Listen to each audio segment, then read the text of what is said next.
Hello दोस्त, स्वागत है आप लोगों का आपके अपने और हमारे YouTube channel new star coaching centre पर। तो चलिए फटाफट सब्सक्राइब कर दीजिए जो हमारे चैनल पर नए जुड़ रहे हैं या पहली बार है।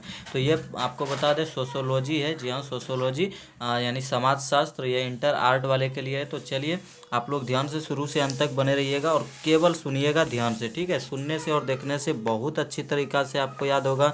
और ये मॉडल सेट है जो कि आपको बहुत ही मदद करेगा आपके एग्ज़ाम से अच्छे मार्क्स लाने के लिए, ठीक है। तो चलिए स्टार्ट करते हैं। फर्स्ट नंबर है कि national character and the forts in its formation नामक पुस्तक के लेखक कौन है। तो इसका राइट आंसर हो जाएगा आप लोगों का ई बार्कर, ठीक है। चलिए अगला देखते हैं हम लोग। तो अगला जो आप लोगों का सवाल है, चलिए अगला सवाल देखते हैं। रेडिकल नारीवाद के अनुसार लैंगिक असमानता का मूल कारण क्या था। तो इसका जो राइट आंसर है वो हो जाएगा आप लोगों का पितृसत्ता। अगला वर्ष 2011 की जनगणना के अनुसार भारत में साक्षरता दर लगभग कितनी थी। तो इसका राइट आंसर हो जाएगा आप लोगों का 74%, ठीक है। चलिए आगे देखते हैं। अगला, किस प्रकार के परिवार को दो पीढ़ी परिवार कहा जाता है। तो इसका राइट आंसर हो जाएगा आप लोगों का एकाकी परिवार। उसके बाद है एक राजनीति के रूप में क्षेत्र, भाषा, सांस्कृतिक समरूपता तथा एक सूत्र में बांधने वाले सामाजिक संगठन को लेते हैं जिसमें गोत्र या गांव सम्मिलित होते हैं। जनजाति की उक्त परिभाषा किसने दी है। यह जनजाति का परिभाषा हुआ, तो यह किसने दिया। तो इसका राइट आंसर हो जाएगा आप लोगों का चार्ल्स विनिक ने। अगला है, भारत में भूमंडलीकरण का आरंभ किस दशक से माना गया। तो इसका जो राइट आंसर है वह हो जाएगा आप लोगों का सी यानी 1980 ईस्वी में। यूरोप और अमेरिका की सभ्यता की संस्कृति से प्रभावित होकर होने वाले परिवर्तन को क्या कहते हैं। तो इसका राइट आंसर है पश्चिमीकरण कहते हैं।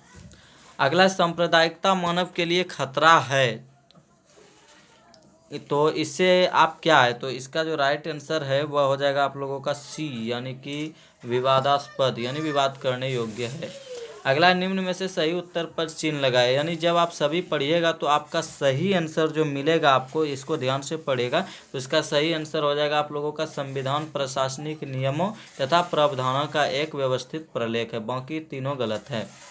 अगला है, किस वर्ष से बलवंत राय मेहता कमेटी की सिफारिशों के आधार पर विभिन्न राज्यों में नया पंचायती राज कानून लागू होना शुरू हुआ। तो इसका राइट आंसर हो जाएगा आप लोगों का 1965 से। चलिए अगला देखते हैं हम लोग। भारतीय राष्ट्रीय कांग्रेस की स्थापना किसने किया। तो A.O. ह्यूम ने किया था, ठीक है। चलिए आगे देखेंगे हम लोग।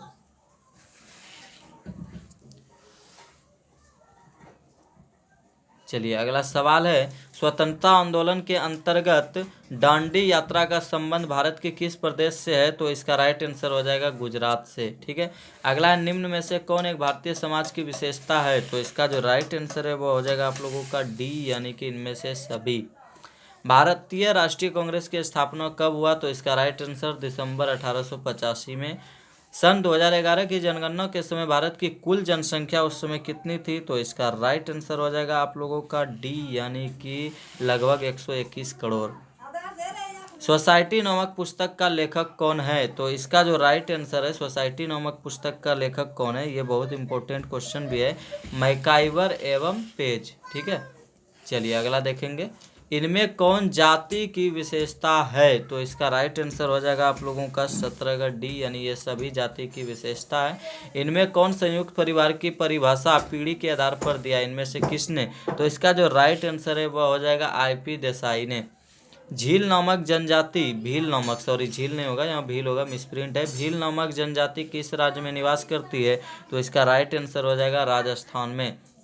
नायर नामक जाति किस राज्य में पाई जाती है ज़्यादातर। तो इसका राइट आंसर हो जाएगा आप लोगों का केरल। चलिए अगला क्वेश्चन देखेंगे। जाति व्यवस्था की उत्पत्ति में पेशा और केवल पेशा ही एकमात्र उत्तरदायी कारक है, ऐसा किसने कहा। तो ऐसा कहा है हमारे नेस्फील्ड साहब ने। अगला है, निम्न में से भारत के किस राज्य में आदिवासी आबादी सर्वाधिक है। तो इसका जो राइट आंसर है वह हो जाएगा आप लोगों का डी यानी कि गुजरात में। उसके बाद है, निम्नांकित में कौन जनजातीय समाज की समस्या नहीं है। तो इसका राइट आंसर हो जाएगा आप लोगों का छुआछूत। चलिए अगला है, वर्तमान संवैधानिक व्यवस्था के अनुसार अनुसूचित जनजातियों को लोकसभा तथा विधानसभाओं में मिलने वाला आरक्षण किस अवधि तक के लिए होता है या किस अवधि तक के लिए है? तो इसका जो राइट आंसर है वह हो जाएगा सन 2020 तक। ठीक है, याद रखिएगा।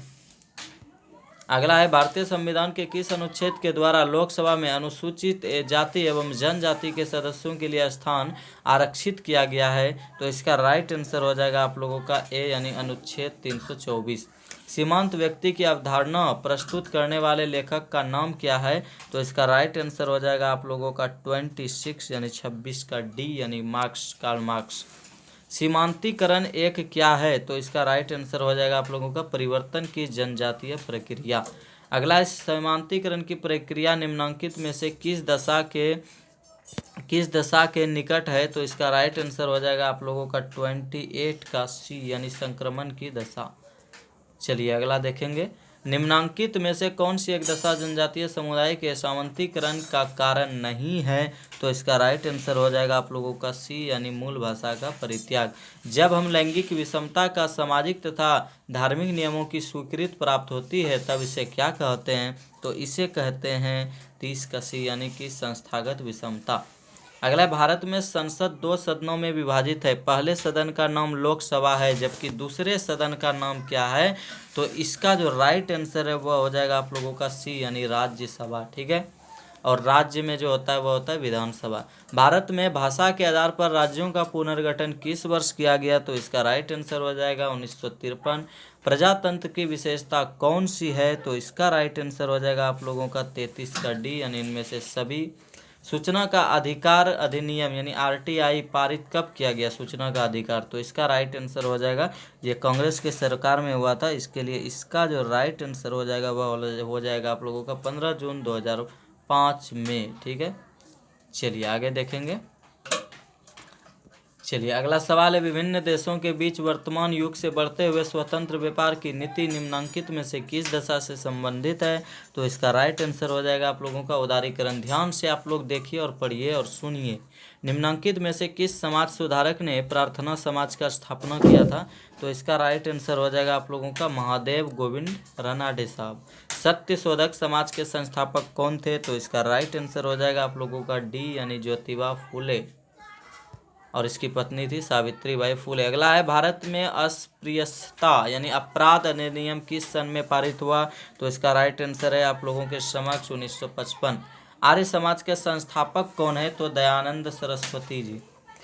ब्रह्म समाज का स्थापना किसने किया? तो इसका ब्रह्म समाज का जो राइट आंसर हो जाएगा वह हो जाएगा राजा राम मोहन राय। चलिए अगला देखेंगे, पंचायती राज्य के गांव के विकास के लिए कितनी संस्थाएं कार्य करती है?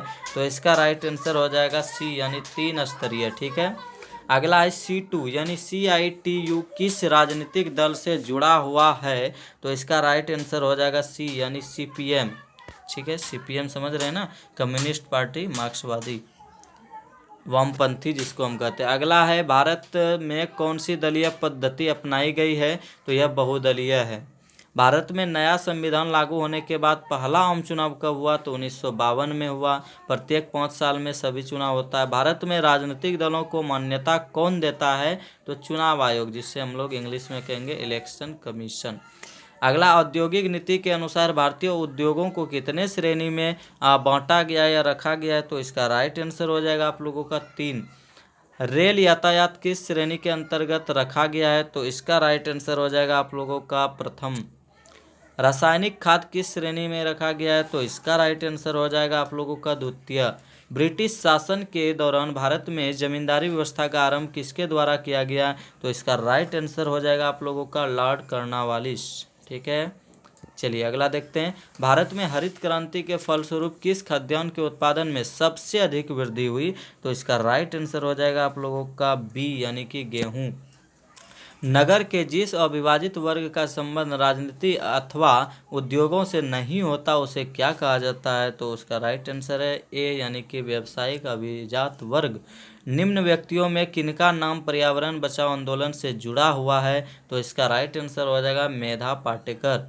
नर्मदा बचाओ आंदोलन से जुड़ा है। ठीक है, अगला, निम्न नामों में से किनका नाम आप जनजातीय आंदोलन से जोड़ते हैं? तो इसका राइट आंसर हो जाएगा आप लोगों का बाबूलाल मरांडी। ठीक है, याद रखिएगा।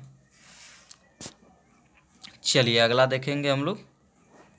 और बाबूलाल मरांडी बता दें, ये प्रथम मुख्यमंत्री थे झारखंड के। निम्नलिखित में से किसे प्रजातंत्र का चौथा स्तंभ कहा जाता है? जी हाँ, चौथा स्तंभ। तो इसका राइट आंसर हो जाएगा आप लोगों का यानी कि 55 जो है, इसका राइट आंसर हो जाएगा प्रेस को।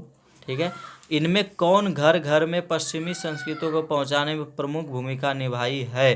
पश्चिमी यानी अमेरिका इधर का। तो इसका राइट आंसर हो जाएगा आप लोगों का ये सभी, यानी कि रेडियो, समाचार पत्र, टेलीविजन। स्वतंत्र भारत में महिला आंदोलन को मुखर स्वर किसने प्रदान किया? तो इसका राइट आंसर हो जाएगा आप लोगों का बी, यानी कि मोहिनी गिरी ने।